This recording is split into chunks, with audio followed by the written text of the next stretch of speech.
Rashid Syed drink whiskey and kill. No. Syed not good because he sent hashish to Egypt.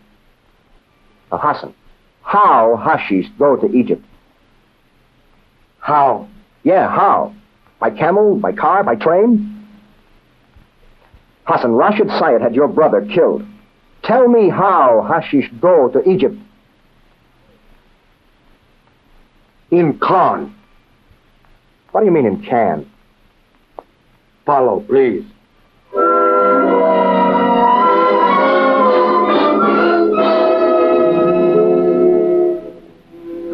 Hassan motioned to the door, and I followed him to the car. We drove out through the town to the desert, and after about a half an hour, Hassan pulled the car off the narrow road and hid it in the shadow of a dune.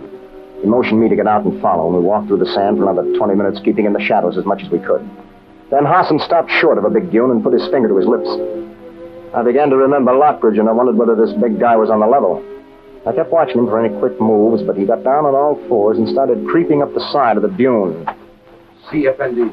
It was an Army mobile laundry unit. Follow, please. Hassan put his finger to his lips again and started inching down the far side of the dune on his chest. We were almost into the shadow when we saw the sentry round the last truck. Hassan reached up, yanked me by the shoulder, and pulled us both down in the darkness. The sentry stopped. Oh! Who goes there? Lie still, Effendi. Hassan, come back! No shoot, Hassan! No shoot! Hassan! What the devil are you doing, Aggie? Follow, Effendi. In truck. Hassan, help me. All right, now you, come on up. There. See, Effendi. In Khan. Gas cans. 5-gallon gas cans. There must be 100 of them on this truck alone. You mean there's hashish in every one of these cans? Yes, Effendi, hashish. Of course. Why didn't I think of that? Arnold has free entry into all these countries. Nobody'd think to inspect his trucks. Listen, come on, Hassan. We got to get out of here. Come on, we'll grab that Jeep. Get into it. All right, come on, baby, catch. Run, will you run?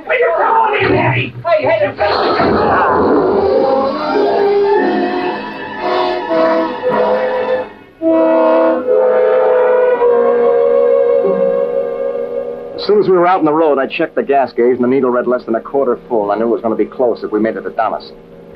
Hassan showed me a road that skirted Jelbek. By dawn, we'd let Syed's town far behind. I had time to think, and as far as I could see, there was only one thing to do. Road not good. Yeah, and you can see this dust for miles, too. Effendi? Never mind. Captain Arnold will follow us, Hassan. Yes, Effendi. How many railroads are around Jelbek? Effendi? You know, railroad, train, big car on tracks. Train. Yeah. Damas. No more? No more. Oh, I don't know. We're headed this way. This is going to be hard to make you understand. Hassan, understand. Look, I want the police to get Rashid Syed. The police, see? Yes. Now, I can't do it alone. Alone? Yeah, by myself. Need Hassan. Yes, Hassan, help. I don't have enough time. Time? Yeah, 10 days.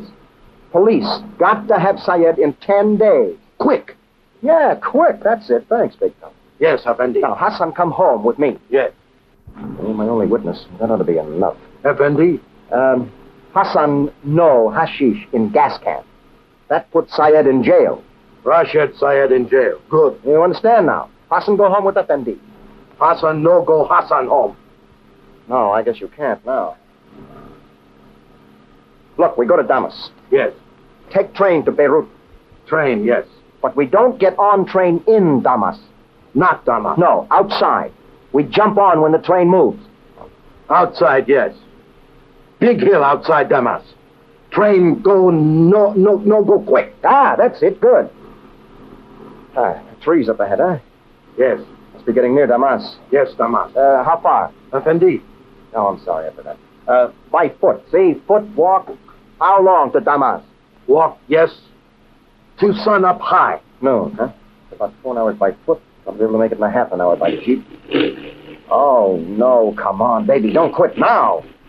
Come on, sweetheart. Run! Well, I'm out of gas, that's that. Effendi. Come on, we may as well start walking.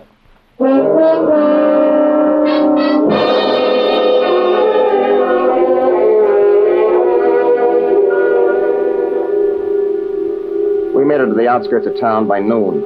Hassan told me the trains left for Beirut twice a day, and I decided to wait for the night express.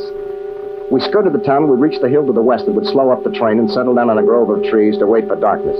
We took turns sleeping, and toward mid-afternoon, Hassan slipped into town to get some food from a friend he said he could trust. When he got back, he told me that Rashid Syed was in Damas and had scoured the town looking for us. About 8 o'clock that evening, we heard the train pulling up the hill, so we waited at the edge of the grove till it got even with us and then ran for it.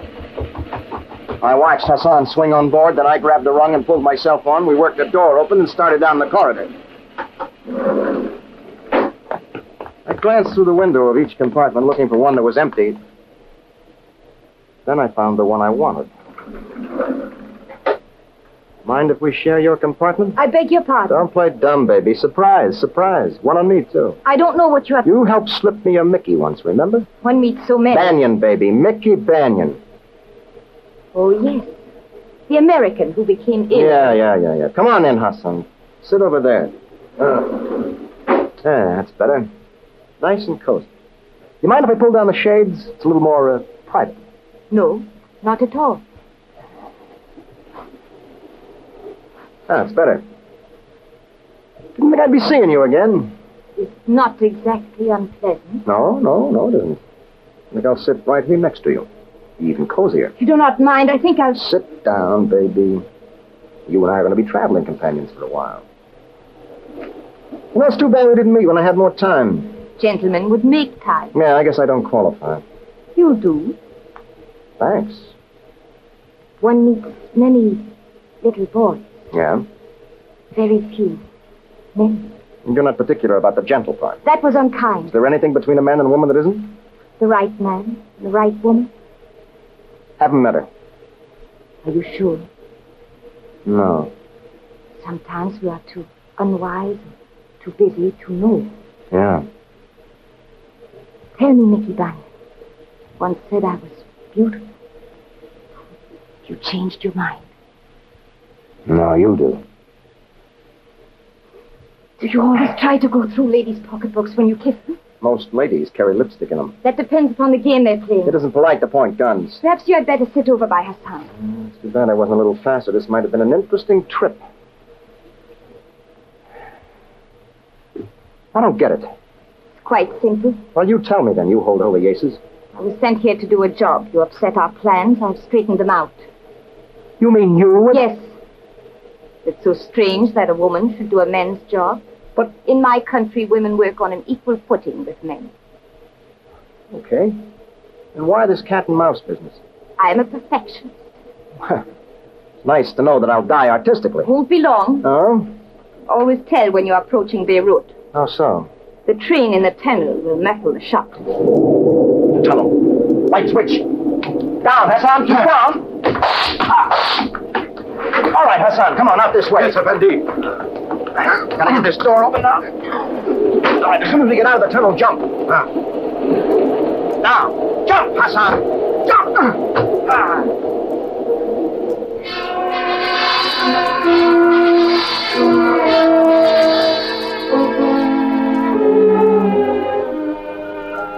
We worked our way south all the next day, keeping off the roads and diving into haystacks every time anything moved. By late afternoon, we reached the rendezvous point and hid out in the tall grass of a high bluff overlooking the ocean. We took turns sleeping through the afternoon, waiting for darkness, and then about 8 or 9 o'clock, we made our way down the bluff to the beach. Take it easy, Hassan. Yes, Effendi. It's not much farther. There. That does it. Now, look, Hassan. We got to get some firewood. Wood? Yeah, wood for fire, see? Warm hands, fire. Fire, yes. And little pieces, see? Not big, little. Yes. Yeah. There. Yeah, here's some. Yeah, some more. Oh, yeah, that's it. Hassan, over here. Hassan, help, yes. Atta boy, big fella. Down here now. Okay, now, match. Come on, sweetheart. Turn. Caught it. Good. Okay, now my coat. Now we signal, see? Boat, pick us up. It's all arranged. Good, Hassan, see. Now, watch out there out on the water. Water, yes. Not yet. I'm going to signal again. There. Not yet. Now again. All right, then. Hassan, you hear something? Back on road. Yeah, it's a truck. No answer yet. Well, I got a signal again. Come on, will you see us? Look at us. There it is. They see us. All right, now look, we got to stamp out this fire. Get it out. That's it. Bunyan! What the? You were such a nice man. Oh, come on, Hassan, we got to swim for it. What? Effendi. Come on, Hassan, get up. Get up.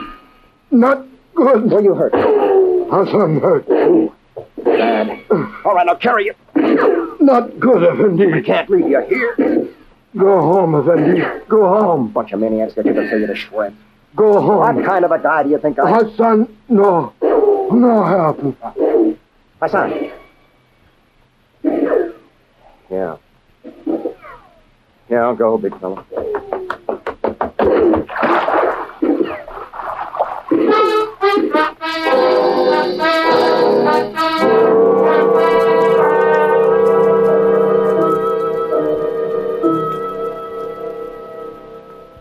Well, at any rate, I'm glad you got back, Banyan. Yeah. This is a hard, dirty business. He was one right guy. Stepped in the way of a bullet that would have got me. Yes.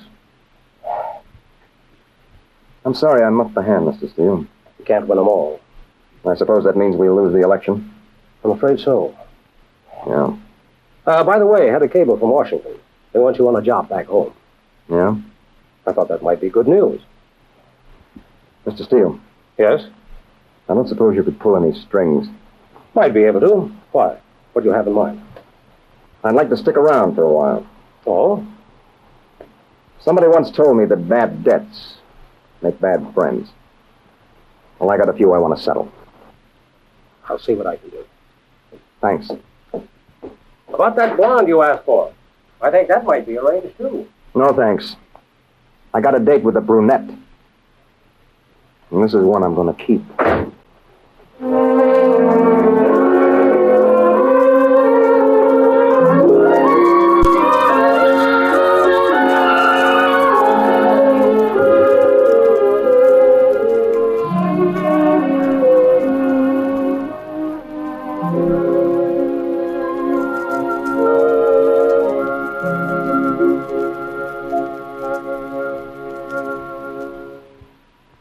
The Mission, the story of a man who found you can learn even from defeat.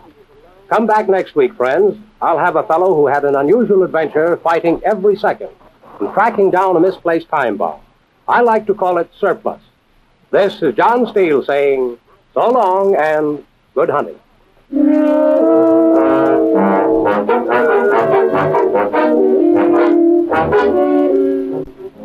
In our cast tonight were Connie Lemke, Ross Martin, and Charlie Holmes. John Steele was played by Don Douglas. The orchestra was conducted by Sylvan Levin. Remember, next week Mutual presents Surplus, another story of suspense and action from the files of John Steele, Adventurer. This is the Mutual Broadcasting System.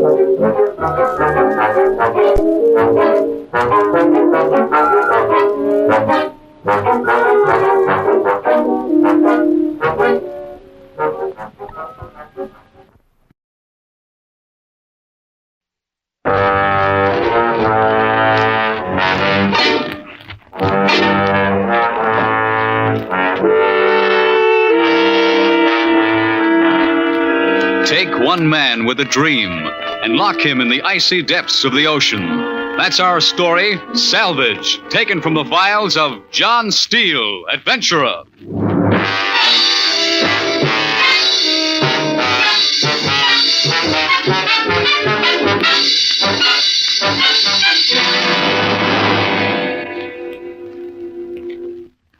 Hello, friends. This is John Steele. We're back this week to bring you a really unusual story of adventure. This is one of those one-in-a-million tales that you come across once in a lifetime. As I've said before, these stories are not mine, but those of people I've met in my travels. This one happened to a man I'm really proud to know. I first met George McCready when I was in the Navy station in Portsmouth, New Hampshire.